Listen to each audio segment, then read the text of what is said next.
눈의 여왕 안데르센. 여섯 번째 이야기. 라프족 여인과 핀족 여인.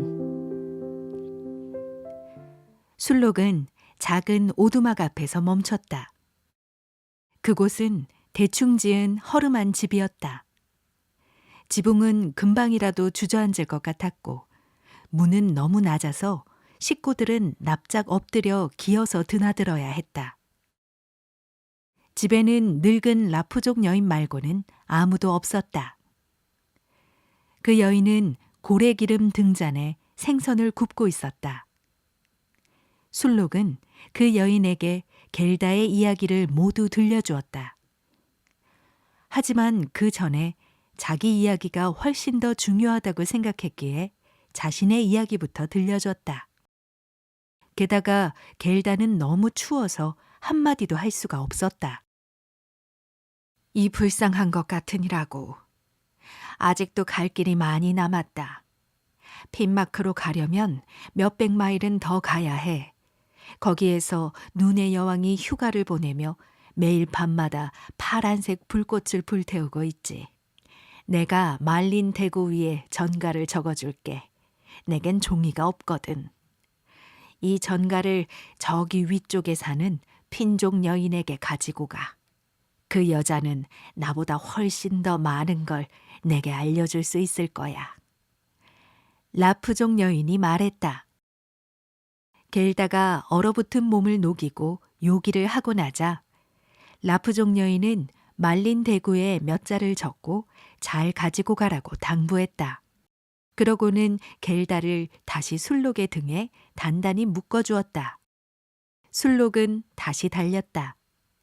밤새도록 하늘은 탁탁, 쉭쉭 소리를 내며 아름다운 오로라를 선사했다.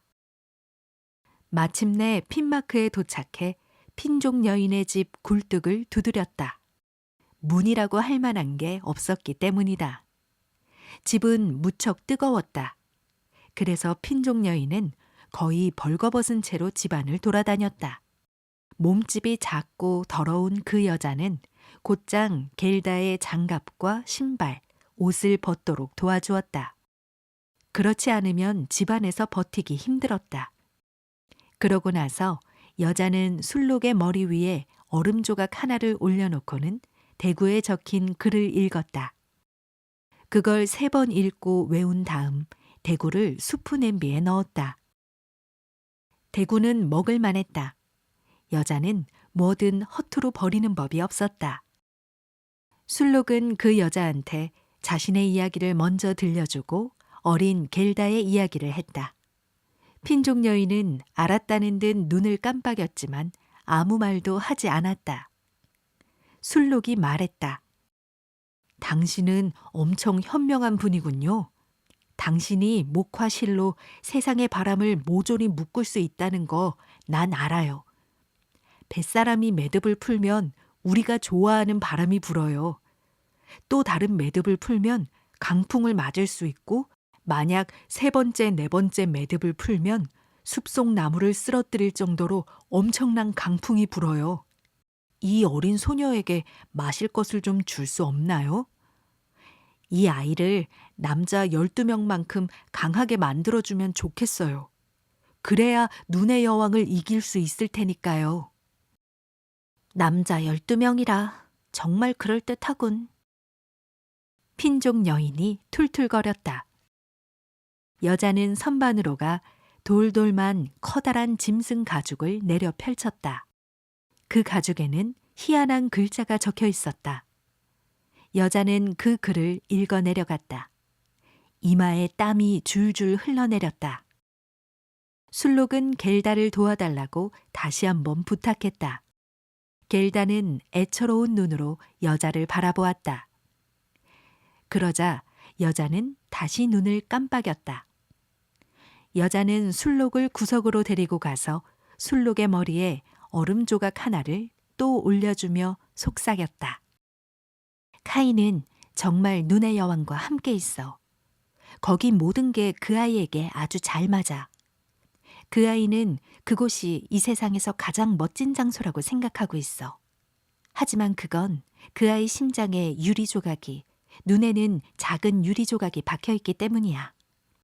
그 유리 조각들을 빼내지 않으면 그 아이는 다시는 인간이 될 수 없을 거야. 눈의 여왕은 엄청난 힘으로 그 아이를 계속 붙잡아 둘 거야. 겔다에게 뭔가 마실 걸 당신이 만들어 줄 수 없나요? 전부 다 상대할 힘을 줄 수 없나요? 내가 저 애한테 줄 수 있는 힘은 저 아이가 이미 갖고 있는 힘보다 크지 않아. 인간과 짐승들이 저 아이를 도우려 하는 게 안 보이니? 이 넓은 세상에서 저 아이가 애초에 맨발로 이렇게나 멀리까지 온 게 안 보여? 우리는 저 아이한테 그 힘에 대해 말하면 안 돼.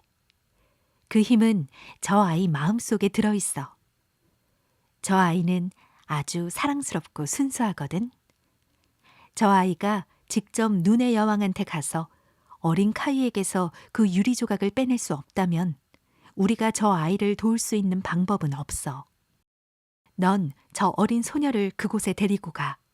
눈에서 자라는 붉은 베리로 뒤덮인 커다란 관목에 내려놓아야 해. 그러고 나서 거기 남아 수다 떨지 말고 얼른 이곳으로 와.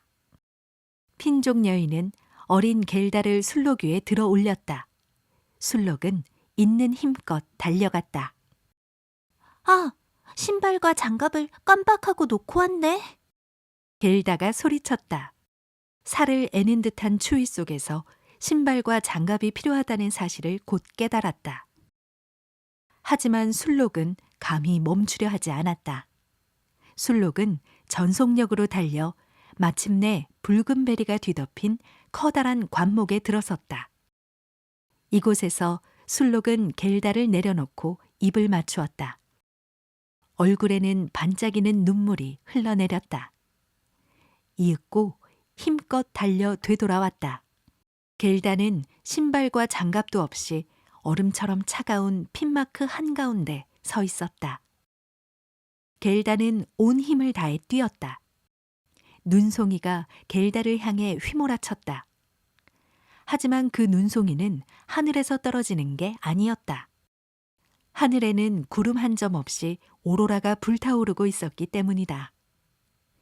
눈송이가 땅으로 휘몰아쳤다. 가까이 다가올수록 점점 더 커졌다. 겔다는 돋보기로 눈송이를 보았을 때 무척 크고 기이해 보였다는 사실이 떠올랐다. 하지만 이곳에서 눈송이는 훨씬 더 괴기스럽고 으스스했다. 눈송이는 살아있었다. 이 눈송이는 눈의 여왕의 선발대로 정말 괴기한 모양이었다. 너무 많이 자란 흉측한 호저를 닮은 것도 있었다. 어떤 건 또아리를 튼 뱀처럼 생겼는데 사방으로 머리를 내밀고 있었다. 털을 죄다 곤두세운 뚱뚱한 어린 곰처럼 생긴 눈송이도 있었다. 모두 하얗게 반짝반짝 빛났다. 모두 살아있는 눈송이였다. 너무나 추웠다.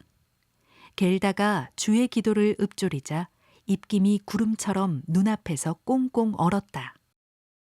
구름은 점점 더 짙어지며 작은 천사들의 모습이 되었다. 연기구름이 땅에 닿으며 점점 더 커져갔다. 천사들은 모두 머리에 투구를 쓰고 손에는 방패와 창을 들었다. 점점 더 늘어났다.